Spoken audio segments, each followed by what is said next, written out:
ఇలాంటి పరిణామాలు అలాగే మనం ఈ 2 రోజులుగా చూసిన కొన్ని వీడియోలు చూసాం. అంటే ఇక్కడ నాకున్న ఒక డౌట్ సతీష్ గారు, విద్యార్థుల మీద కేసు ఎత్తేయాలి, నిజంగా విద్యార్థుల మీద కేసులు ఎత్తేయాలి, అవి అక్రమ కేసులు అయితే. కానీ ఇక్కడ విద్యార్థులు మాత్రమే లేరు అనేది స్పష్టం. అవును, అంటే విదేశీ శక్తులు ఉన్నాయి, కొంతమంది ఎక్కడి నుంచో వచ్చారు, అల్లరిముక్కులు వచ్చారు అని చెప్పి ప్రతిపక్షాలు ఆరోపణలు చేస్తూ ఉన్నాయి. అండ్ కొత్తగా జాతీయ భద్రతా చట్టం కింద కేసులు పెడతారనే వార్త కూడా మనం ఇవాళ చూసాం. అవును, అంటే చాలా దారుణమైన చట్టం కదా. 12 రోజుల నుంచి 12 నెలల వరకు అసలు కేసు పెట్టకుండానే లోపలేయచ్చు. అవును, అంటే అది కూడా చర్చ జరుగుతోంది. ఇప్పుడైతే మీరు అన్నట్టుగా జాతీయ భద్రతా చట్టం కింద కేసులు పెడతారని ఎప్పుడైతే ఇష్యూ బయటకు వచ్చిందో అప్పుడు ఈ డిమాండ్ పెట్టారు మొత్తం విద్యార్థులపై కేసులు ఎత్తేయాలని. నేనేమంటానంటే విద్యార్థులపై కేసులు ఎత్తేయటం అనేది మంచిదే, కానీ ఇప్పుడున్న పరిణామాల్లో విదేశీ శక్తులు చొరబడ్డాయి, వాళ్ళు సోషల్ మీడియా అకౌంట్లు క్రియేట్ చేశారు, ఒక బూమరాంగ్ చేసే ప్రయత్నం చేశారు, దేశంలో ఒక వివాదాన్ని సృష్టించాలనుకున్నారు, పార్లమెంట్ పై దాడి బిగ్ టార్గెట్ అయింది, అక్కడ టార్గెట్ నీటి పరీక్ష లీకేజ్ వ్యవహారం, ధర్మేంద్ర రాజీనామా చేయాలన్న డిమాండ్. కానీ అక్కడ ఏంటి, హిందూ ముస్లిం అంశాలు చర్చకు వచ్చాయి, ఎవరెవరో ఏదేదో మాట్లాడారు, సంబంధం లేని వాళ్ళు చాలా మంది వీడియోలు బయటకు వచ్చాయి, రకరకాల ఆహాభావాలు, జుగుప్సాకరమైన ఆహాభావాలు చేసిన వీడియోలు బయటకు వచ్చాయి. చివరికి పోలీసులపై కూడా విపరీతంగా అటాక్ చేశారు, చేయడానికి చాలా ప్లాన్స్ వేశారు. మరి ఇవన్నీ జరిగినప్పుడు అంత ఈజీగా విద్యార్థులపై కేసులు ఎత్తేయాలంటే ఎత్తలేరు కదా.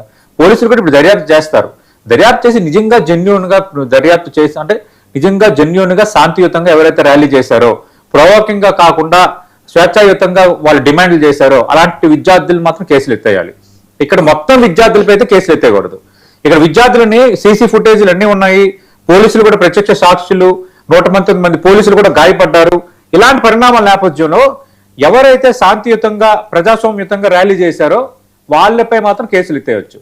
కానీ ఎవరైతే ప్రొవోకింగ్ గా చేశారో, ఎవరైతే పోలీసులపై దాడులకు పాల్పడ్డారో ఖచ్చితంగా వాళ్ళకి భారతదేశం చట్టం విలువ ఏంటో తెలియాలి. నచ్చినట్టుగా మనం వ్యవహరించకూడదు, ఏదైనా శాంతియుతంగా ప్రజాస్వామ్యయుతంగా మన కోరికల్ని, మన డిమాండ్లని మనం పరిష్కరించుకోవాలి అన్న స్పృహ వాళ్ళకి రావాలి.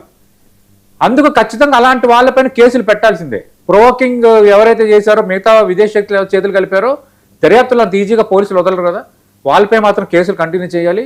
శాంతియుతంగా నిజంగా ఇది ఒక్క డిమాండ్ మీద ఎవరైతే ఆందోళన చేశారో వాళ్ళపై ఉన్న కేసులు అయితే ఎత్తేయాలి. రెండోది, ఈ కోటి పరిహారం అనేది నేను ఎందాకలంటే ఈ విధానపరంగా నిర్ణయం తీసుకోవాలి. మరి కేంద్రం ఎలా రెస్పాండ్ అవుతుందో చూడాలి. ధర్మేంద్ర ప్రధాన్ రాజీనామా బిగ్ డిమాండ్ అందరి వైపుల నుంచి. నేను అనుకుంటున్నా అంటే రాజీనామా ఈ సెషన్స్లోనే చేస్తారా, క్యాబినెట్ ఎక్స్పెన్షన్లు తప్పిస్తారా? ఎందుకంటే ధర్మేంద్ర ప్రధాన్ అంత ఈజీగా తీసే వ్యవహారం కాదు.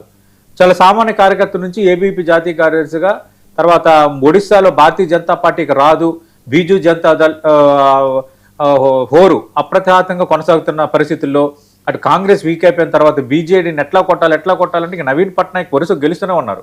అలాంటి నవీన్ పట్నాయక్ను ఓడించి అక్కడ భారతీయ జనతా పార్టీ అధికారంలో రావడానికి, భారతీయ జనతా పార్టీ ఒడిశాలో బతకడానికి ధర్మేంద్ర ప్రధాన్ కీలకమయ్యారు. అయితే పార్టీ పరంగా ఆయనకి గౌరవం ఇవ్వచ్చు, కానీ ఇక్కడ ఇది as a minister, as a central మినిస్టర్గా ఆయన బాధ్యత ఉంది కాబట్టి ఇప్పుడు ఆయన్ని రాజీనామా చేయమని అడుగుతున్నారు. నేను అనుకుంటున్నా ఈ సెషన్స్లోనే దీనికి సంబంధించి ప్రకటన కూడా ఉండొచ్చు. ఢిల్లీ నుంచి ఒక బీజేపీ ప్రముఖ మిత్రుడు అన్నారు, లేదంటే ఎంత ఇష్యూ అవుతుంది కాబట్టి అసలు క్యాబినెట్ ఎక్స్పెన్షన్ ఉండేది, తీసేసేవాళ్ళు, ధర్మేంద్ర ప్రధాన్ కూడా క్యాబినెట్ ఎక్స్పెన్షన్ తీసేసేవారు. కానీ ఇప్పుడు ఏంటంటే ఇప్పుడు ఈ సెషన్స్ అత్యంత కీలకం, మహిళా రిజర్వేషన్ బిల్లు, అలాగే నియోజకవర్గాల పునర్విభజన బిల్లు ఉన్నాయి కాబట్టి ఈ విషయంలో కొంచెం ఆచితూచి అడుగులు వేస్తున్నారు. గ్రహించింది, ఇది తప్పు జరిగిందని గ్రహించింది కేంద్రం కూడా, ఈ ఆందోళన మరీ తప్పుగా చూడట్లేదని అన్నారు.